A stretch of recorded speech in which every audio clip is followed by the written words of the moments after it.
Welcome to this video. Today is 23rd of June. It's Thursday. In today's video, we're going to look at trading trend reversals. Now, in relation to this, I want to give our views on the yen. I want to look at four yen pairs: USD JPY, Euro JPY, then AUD and NZD against the yen as well. We'll go over to the charts in just a moment. Now, if you were to read the media, the majority of forecasters, overwhelming majority, are bearish of the yen, and many of them see it as a one-way bet to go down, see no reason why the yen should mount a rally. Now, whenever we see a currency that the market sees as a one-way bet, we want to look at taking a contrary view.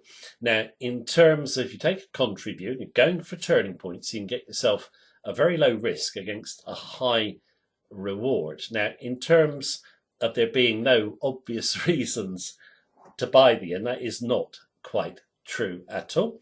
I want to go through the logic of why we are yen bullish. I'll also go through the key technical levels of support and resistance. Right, let's go over and take a look at the trades. But just before we do so, always please do keep in mind it is my view as of right now. It can change, of course, in line with market action and conditions.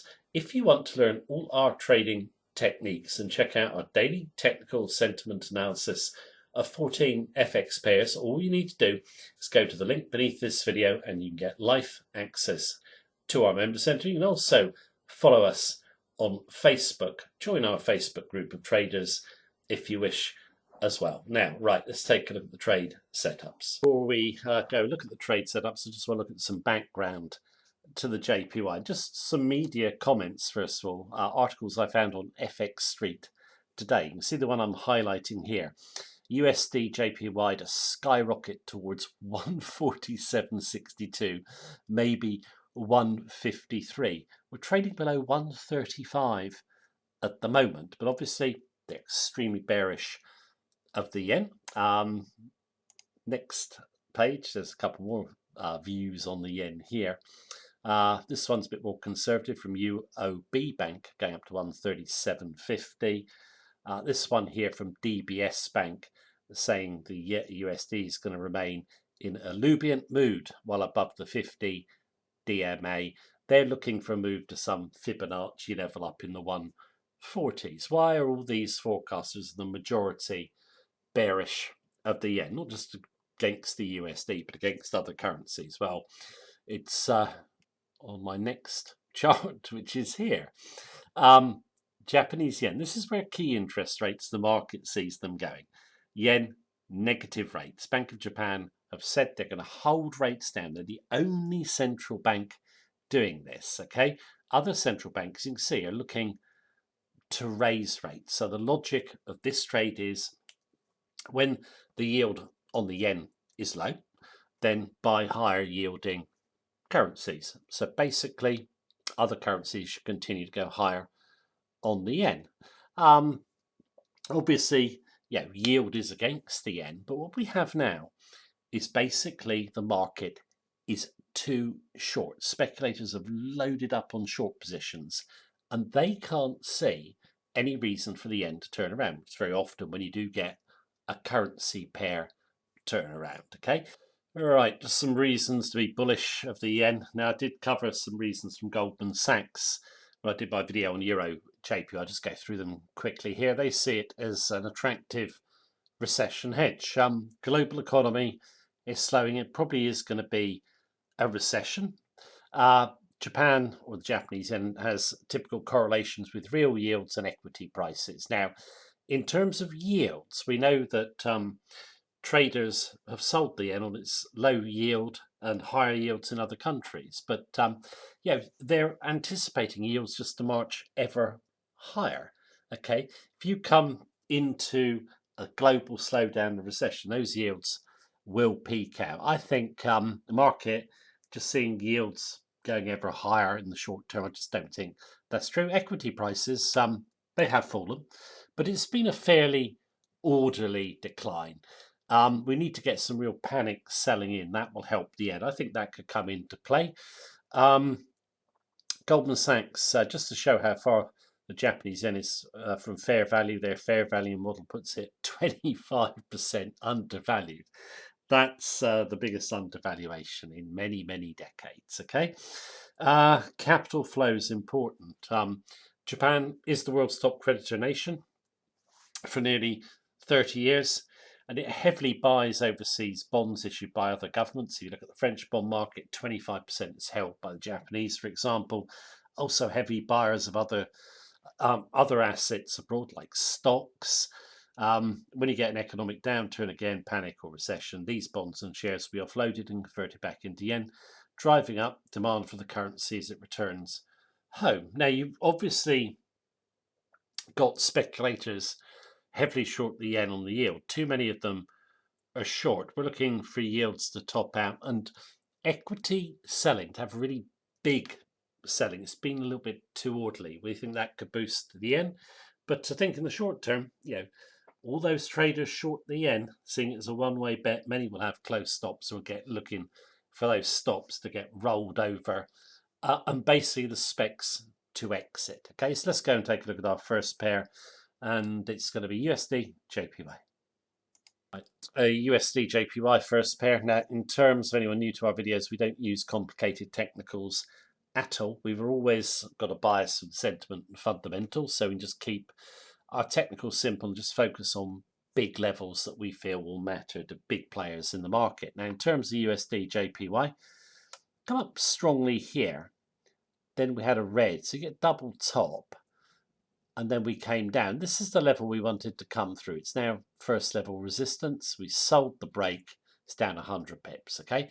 Now, obviously, we know there are a lot of speculators long. We're looking for them to get run out on stop. Now, if you wanted to play this one fresh, you could sell back to this first level resistance, which is where we sold through, so 135.50.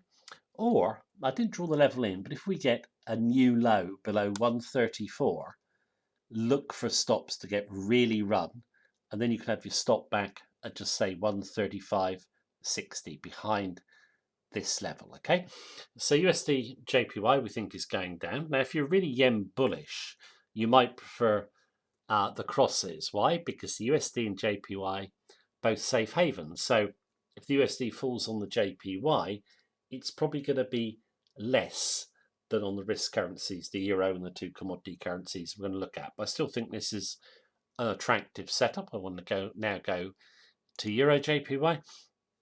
And this was as of this morning. You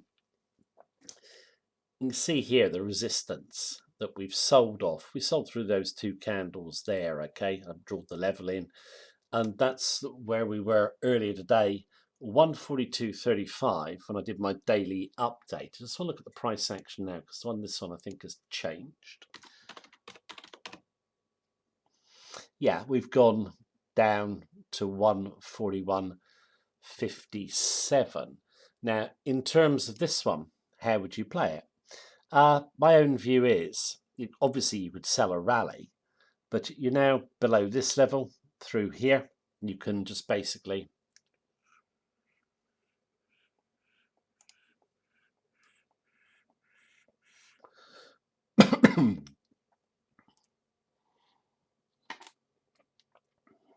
all right, you're at JPY. In my video at the weekend, we were just sitting blue below the 142 level. I was looking for the rally to fail, but it didn't. We ran on to the upside to hit 144, this double top over here. Next day we went lower, made a new daily high. It settled on the 144 level. We gave a little bit of room. We sold through this level here, and we've sliced out. It's about 100 pips or so from our entry. Now, in terms of this one, really bearish of the euro. Gave all the reasons in my video at the weekend. We do not think that the ECB, they've got negative rates, can get out of negative rates as quickly as the market thinks, or raise interest rates as far as the market thinks. So, yeah, we just think there's terrible problems in Eurozone. This candle's a really nice one. If you wanted to come in fresh, you could sell now, then leave some in reserve just in case we did come back to this level, add another one in, or just put another one in on the next red candle down, or if we do go red in the next session. If we go red in the next session, I'm looking for the specs to really get whacked on stop, hopefully. And you can see plenty of downside potential. We're looking for over 500, maybe even 700 pips. If we do start running to the downside, I'll put my stop behind this level, something like 142.17. Check the daily updates. If we do that, I'm hoping obviously that we can. So it's a nice red candle. We'll see if we can follow through. Go to the commodity currencies. This is NZD JPY first of all. Now, in terms of why we like the commodity currencies, short on the yen is if you get global slow up, global recession, they are currencies that really get hurt. And in terms of this one, we've only just come into it at 84.70, okay, when we sliced through this level of support. I think that's a sell. And yeah, we could get a move back to the big 80 level. Any rallies back to these resistance levels, you could sell on weakness in our view. It's not much out of this one yet, but hopefully we'll get some more. Now, where am I going next? AUD JPY. So in terms of AUD JPY, we're only recently in as well, 92.80. This is the big resistance level up here. I didn't draw the level in, but I sold through these candles here. I think that's a sell. I wouldn't even wait for a rally. I'd just be in. I think that's going to run down to 88. If you did rally back, 94 should hold rallies. So in terms of trading currencies that are hated, like the yen, if you can see the market just saying there's no reason to buy, it's going into oblivion, look for reasons why it might turn. You'll always get good risk to reward at turning points. We're very often getting 5 to 1. Okay, our reward against our risk. Now, obviously, our targets have got to be hit, but if you trade with that sort of risk to reward, you get a lot of trades wrong and still make money. So, what's the maths there? Is it, you get 4 wrong, 1 right, break even. Get 2 right, and you're nicely in profit. I always like trading reversals. I prefer it actually to following longer term trends, just simply because of the way the risk to reward is skewed, obviously, if our view is right. Anyway, that's the video of the day. We'll see what happens with the yen. And I'll do an update on my view in my weekly forecast. Thank you for watching this video.